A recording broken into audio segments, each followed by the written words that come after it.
Welcome to another session of Inside Outlooks, where we know that personal growth is an inside job. How we think, what we think, why we think it, or what determines our level of success and happiness.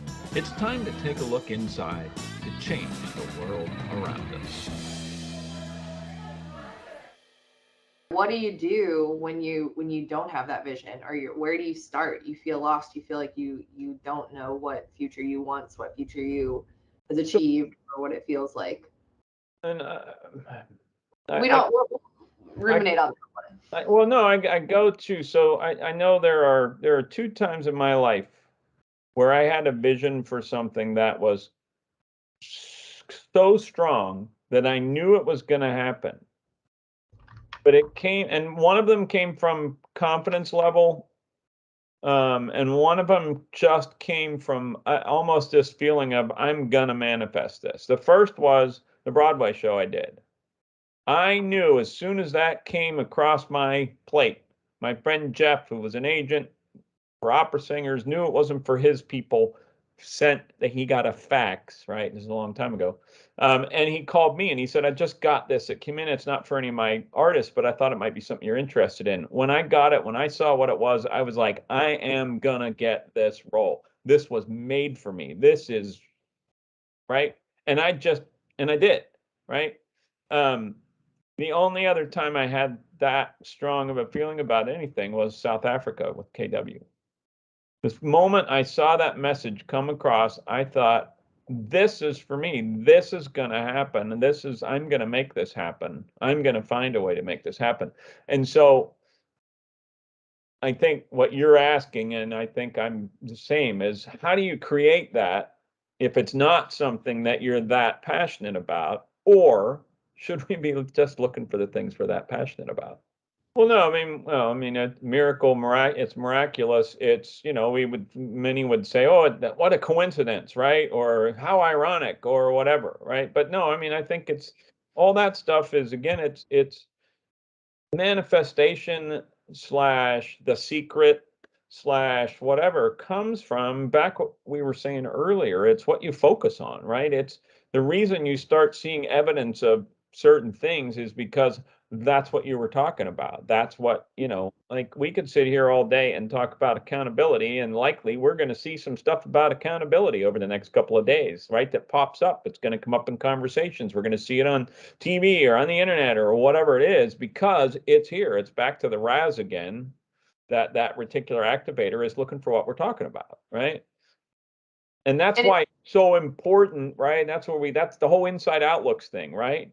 Mm-hmm. What we put inside, meaning what we bring in, what we take in from people to places to experiences to knowledge to books to video to whatever, is what feeds the outside for us, right? It's what creates the outside. It's what changes the filter on the outside, right? We can both stand in the exact same spot and look around us and see completely different things because it's based on what our inside is looking for. Yeah. Right. We could look, think of the analogy like you're sitting in a theater in the round, right? Like you're at a concert where the band's in the middle and it's all around. You and I can look around and it's exactly the same for both of us. Mm-hmm.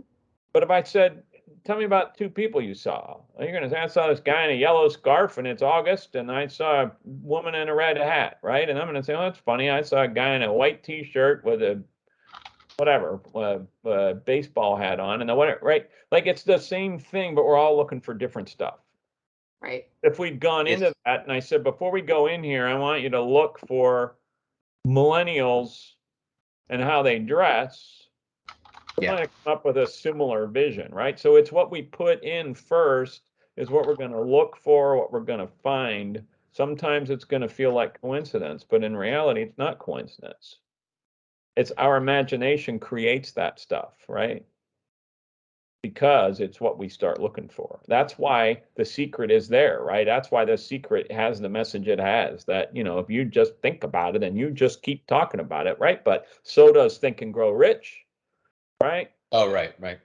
it's you lay out your I forget what it's called, your life purpose statement or whatever it is, and you read it in the morning and you read it at night and you read it in the morning and you read it at night over and over. Why? Because your mind is now looking for it. I just listened to Les Brown yesterday. Same thing. Write down what you want and then read it to yourself every day, because sooner or later it'll come to be, because all you do is look for evidence of it every day. Yeah, which I don't think we give enough credit to our brain working.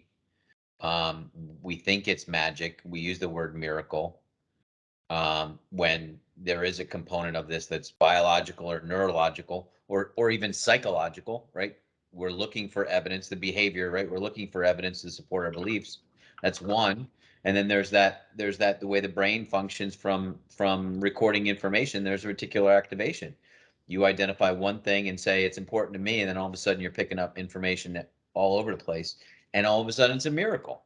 Yeah. It's really not. And I don't mean to come off by saying I don't believe in that word. I think that word is an adjective less than a verb.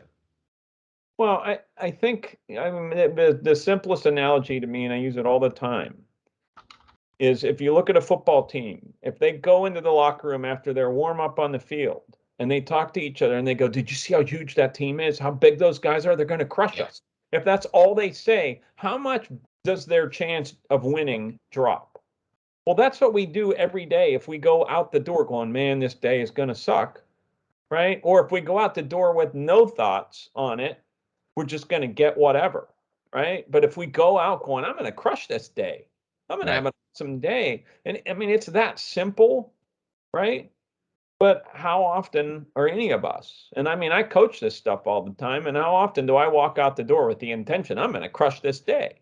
No, I'm like, "Where are my keys? What the hell? Come on, Hazel, whatever." Right? It's like you don't stop. I now have a little framed thing next to the front door that says, "Smile and change the world. Don't let the world change your smile." Nice. Right by the keys. That's a good idea.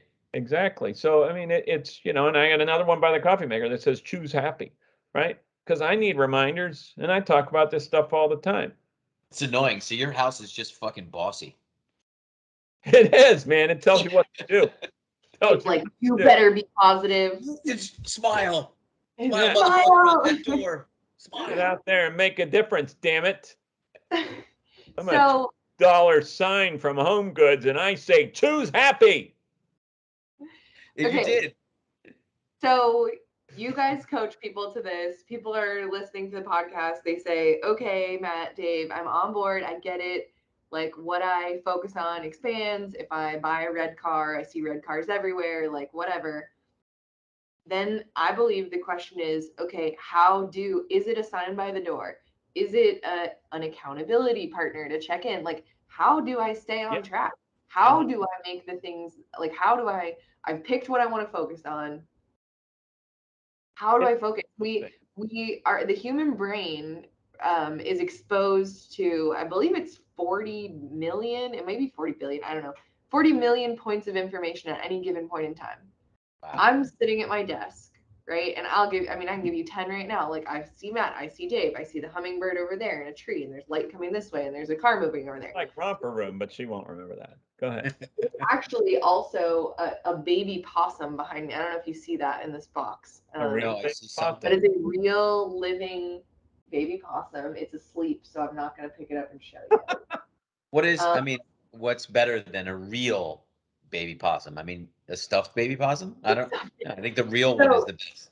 So I have all of these points of information. How do I focus on this and not the baby possum? No, how do I pick what I focus on? Or maybe I've picked what I know I want to focus on. Simpler. It's simpler than that. Simpler. I agree. How it's not what you do it? It's you have to pick what you focus on. And it could be the baby possum. It could be whatever, but you have to pick. That's the first thing. And the answer is, do I do this? Do I do this? Yes, yes, yes, yes, and yes. Right? Anything you can do. If we could create an app on your phone that every time you had a negative thought that it zapped you, you would learn quickly, right? But we can't.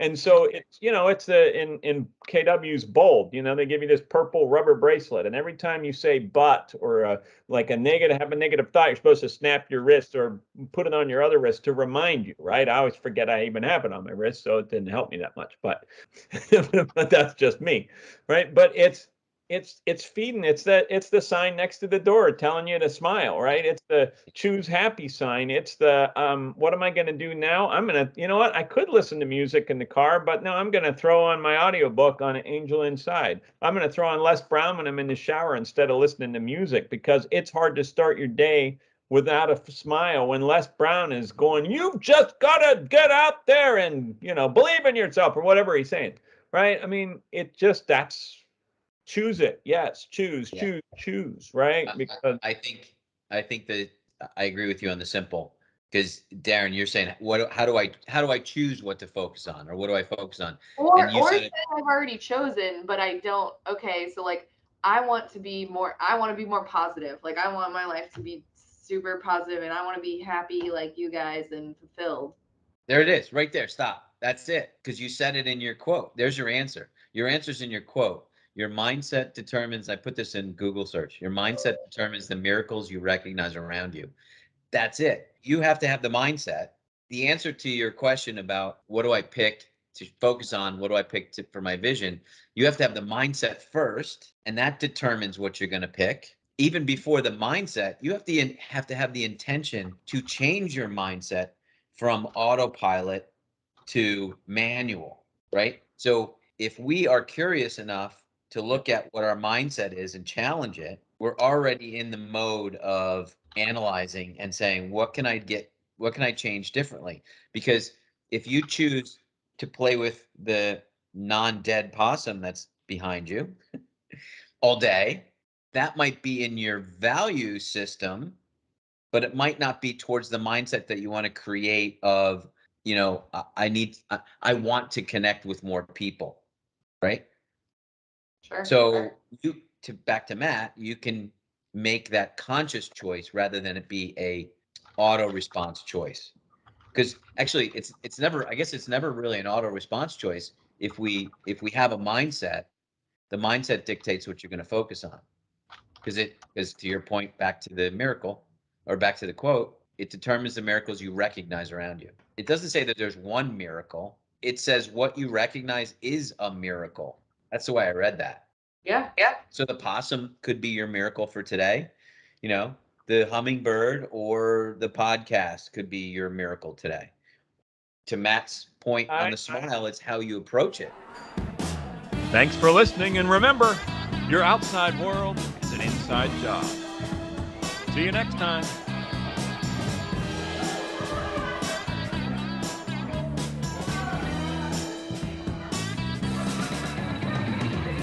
Hey, can we get 2 more over here? Make them double.